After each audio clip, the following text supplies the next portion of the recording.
अस्सलाम वालेकुम, आप सुन रहे हैं BU रेडियो और आपके साथ मौजूद हैं रामी निज़वान और इमाइल नूर। हमारे प्रोग्राम का नाम है चैम्पियंस की ट्रॉफ़ी। आप हमें यूट्यूब और फेसबुक पे देख सकते हैं, वहाँ पे लाइक और फॉलो करना मत भूलिएगा। ये प्रोग्राम जो है थ्रू आउट चैम्पियंस ट्रॉफ़ी चलेगा, जिसमें हम pre match post match analysis करेंगे, प्रेडिक्शंस डिस्कस करेंगे और मैच परफॉर्मेंसेस डिस्कस करेंगे। लेकिन उससे पहले हमारा एक सेगमेंट है कुदरत का निज़ाम।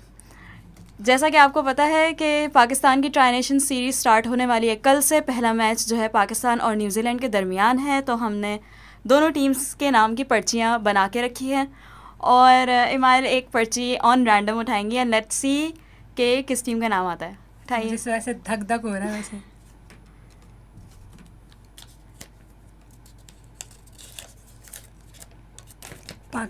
पाकिस्तान। तो कुदरत का निज़ाम ये कहता है कि कल का मैच पाकिस्तान जीतेगा, लेकिन कुदरत के निज़ाम के अगेंस्ट पाकिस्तान की टीम बहुत दफ़ा जा चुकी है।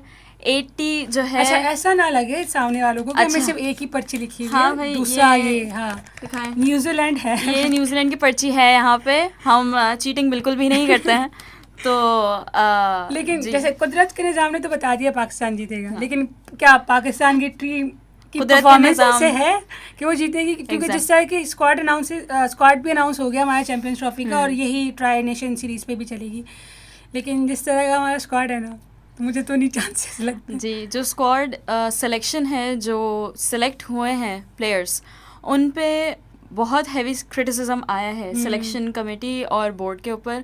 तो हम अपने प्रोग्राम को उस पॉइंट से शुरू करते हैं। लेकिन देखें अभी वैसे तो खैर जो मेनली क्रिटिसाइज हो रहे हैं वो फ़हीम अशरफ, खुशदिल शाह, इन पे हो रहा है कि इनको मतलब फ्रॉम नो वेयर सेलेक्ट किया है सिर्फ इस बेसिस पे कि इनकी डोमेस्टिक में परफॉर्मेंस अच्छी है। Like there are a lot more better players जो कि इनको अच्छे से रिप्लेस कर सकते हैं। जैसे मुझे लगता है कि फ़हीम अशरफ की जगह आमिर जमाल हो सकते थे, जो कि एक बहुत अच्छे ऑलराउंडर है। और खुशदिल शाह, मतलब खुशदिल शाह को एज ऑलराउंडर लिया हुआ है। दुनिया में जहाँ ऑलराउंडर का नाम आता है तो बेन स्टोक्स का नाम आता है, बड़े बड़े प्लेयर्स का नाम आता है, लेकिन फिर जब वहाँ पे पाकिस्तान की बात आती है तो फिर हमारे पास खुशदिल शाह के ऑप्शन ही बचते हैं। जी, ये कुछ चीज़ सही नहीं बैठ रही है, क्योंकि बहुत सारे एनालिस्ट और बहुत सारे जो एक्सपीरियंस क्रिकेटर्स हैं, उन्होंने इनकी जगह बहुत ऐसे बेटर प्लेयर्स का नाम दिया है जो इनको रिप्लेस कर सकते थे। सेकंड चीज़ जो कि मुझे स्क्वाड में मुझे समझ नहीं आ रही है, और वो ये है कि हमारे पास सिर्फ एक स्पिनर है एग्जैक्टली और 4 पेसर्स हैं हमारे पास। खुशदिल शाह आपके पार्ट टाइम स्पिनर है, लेकिन वो हमारे पास फुल टाइम स्पिनर नहीं है ना। हमारे पास कोई एब्सोल्यूट स्पिनर नहीं है सिवाय अबरार के। लेकिन अगर इसकी तरफ देखा जाए तो आपको याद होगी हमारी सीरीज हुई थी ऑस्ट्रेलिया के खिलाफ, ठीक है? तब हमने बहुत से नए प्लेयर्स को चांस दिया था, सिर्फ इस वजह से कि आगे चैंपियंस ट्रॉफी आ रही है तो कुछ नए प्लेयर्स तैयार होंगे। उनमें से किसी को नहीं लिया। लाइक आपके सुफियान मुकीम थे शायद, वो तो उनके तो आ रहे हैं कि वो हो सकता है, लेकिन वो कंफर्म नहीं है। हाँ, इन कंसिडरेशन है कि हो सकता है कि वो आई गेस किसको, खुशदिल को रिप्लेस तैयब ताहिर की जगह सुफियान मुकीम शायद रिप्लेस कर लें। तो वही ना, दुनिया में जहाँ पे ऑलराउंडर्स की बात आती है तो वहाँ पे बेन स्टोक्स जैसे बड़े बड़े प्लेयर्स का नाम आता है। और जब पाकिस्तान की बात करें तो फ़हीम अशरफ, खुशदिल शाह जैसे ऑप्शंस बचते हैं हमारे पास। देखें, आपने ऑस्ट्रेलिया में नए लड़कों को चांस दिया, ठीक है, तो उनमें से अच्छे ऑप्शंस थे आपके पास, आपने उनको यूटिलाइज नहीं किया। आपने वही 2 साल पुराने 3 साल पुराने अपने जो प्लेयर्स हैं, जैसे फ़हीम अशरफ ने अपना लास्ट ओडीआई 2 साल या 2.5 साल पहले खेला है। आप नए लड़कों को चांस दें जिस तरह आपने उनको ऑस्ट्रेलिया के खिलाफ जी, उनमें से नए बच्चे निकालें। भाई आप चांस क्यों ले रहे हैं? चैंपियंस ट्रॉफी है। सही बात है। मैं भी ये चीज़ फील करती हूँ कि भाई एक्सपेरिमेंट जो है उससे पहले होना था। जो हमारी सीरीज़ हुई हैं ऑस्ट्रेलिया के साथ, इंग्लैंड के साथ, साउथ अफ्रीका के साथ, उसमें एक्सपेरिमेंट होना था और उसमें हो गया है और आपको यंग टैलेंट मिला है। ये चैंपियंस ट्रॉफी कोई प्लेटफॉर्म नहीं है एक्सपेरिमेंट करने का। लेकिन ये यानी कि 2017 के बाद अब हो रही है, 2025 में 7 साल बाद हो रही है। हाँ, 8 साल बाद हो रही है चैंपियंस ट्रॉफी। लेकिन खैर चैंपियंस ट्रॉफी की बात ही कर रहे हैं तो एक इंटरनेशनल शोर बचा था स्पेशली हमारे नेबर्स में कि पाकिस्तान के तो स्टेडियम तैयार नहीं हुए और अब 1 महीने बाद इनका चैंपियंस ट्रॉफी और अभी तक स्टेडियम्स में काम चल रहा है, तो भाई हम बता रहे हैं हमारे जो स्टेडियम जो फुली रेडी हैं, हम रेडी हैं चैंपियंस ट्रॉफी होस्ट करने के लिए, आप लोग हमारी फिक्र नहीं करें। मतलब क्योंकि इंडियन मीडिया में यही शोर मच रहा था कि आप शिफ्ट कर लें, इंडिया शिफ्ट कर लें, क्योंकि उनके स्टेडियम्स रेडी नहीं है और उनके पास ऐसी फैसिलिटी नहीं है। तो भाई हमने कर लिया, आप हमें रहने दें, हम कर लेंगे। मतलब एक मुझे चीज़ समझ नहीं आती कि अगर एक कंट्री के पास एक ऑप्शन है, मतलब उनको अगर चांस मिला है तो उनको फुली यूटिलाइज करने दें। आप क्यों बोल रहे हैं? लाइक आप अपनी बारी में सब्र करें, हमें अपना काम करने दें, हम अच्छे से जानते हैं किस तरह करना होता है काम। एक ये स्टेडियम्स की बात निकली थी, और एक बीच में देखें आप लोगों ने एक शर्त रखी है कि हम पाकिस्तान नहीं आएंगे, सिक्योरिटी कंसर्न्स हैं, हमारे मैचेस हाइब्रिड पे कराओ। सही है, हाँ। वो बहुत बहस के बाद आपकी शर्त मानी गई। पाकिस्तान भी हाइब्रिड पे खेल रहा है इंडिया के साथ, और इंडिया भी अपने सारे मैचेस हाइब्रिड पे खेल रहा है। फिर उसके बाद एक ये बहुत नामुनासिब बात आई कि भाई हम पाकिस्तान का नाम अपनी जर्सीज पे नहीं लिखवाएंगे। तो ये तो बहुत ही गलत बात है, क्योंकि जो होस्ट कंट्री होती है उसका नाम लाजमी आता है चैंपियंस ट्रॉफी पाकिस्तान 2025।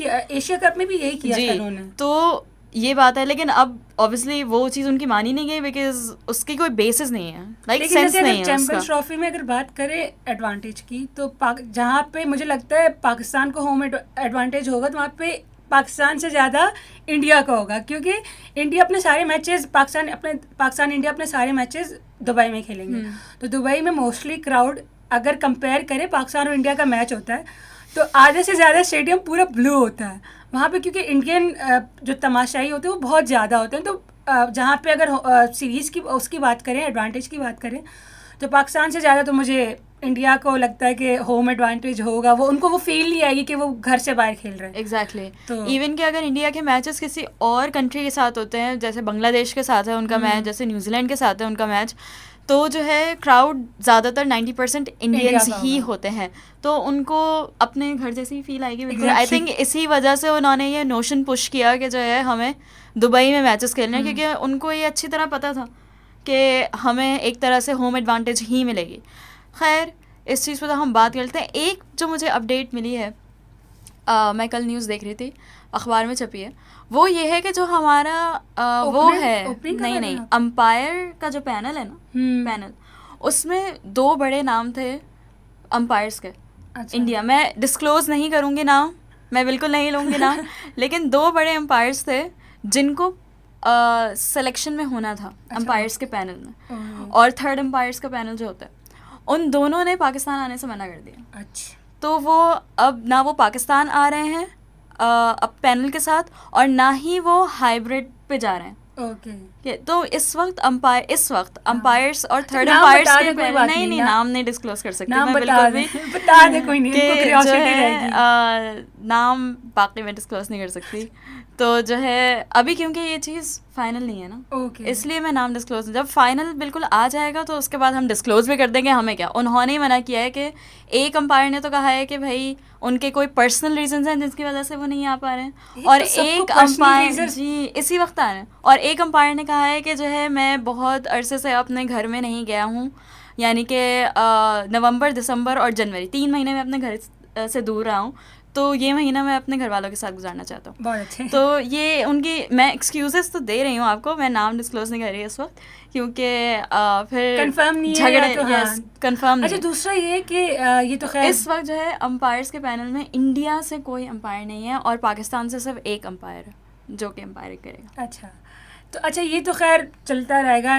इंडिया है, जिस इवेंट में इंडिया होगा ना वहाँ पे मसले ना ऐसा हो नहीं सकता। लेकिन खैर अगर ये तो अपडेट्स आती रहेंगी, आप लोग देखते रहेंगे इंशाल्लाह। जी, ये हमारा प्रोग्राम थ्रू आउट, अगेन मैं रिमाइंड कराना चाहती हूँ, हमारा program throughout champions trophy चलेगा। हम लोग कोशिश करेंगे कि जितना हम कवर कर सकते हैं उतना हम करें।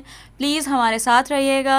आप सबका देखने का बहुत शुक्रिया। अगेन यूट्यूब और फेसबुक पे आप हमें फॉलो कर सकते हैं, सब्सक्राइब करें। हाँ, और जो अच्छा कमेंट होगा उसको हम अपने नेक्स्ट पॉडकास्ट में शामिल करेंगे और उस पर डिस्कस भी करेंगे। हमारे साथ रहने का बहुत बहुत शुक्रिया। अल्लाह हाफ़िज़।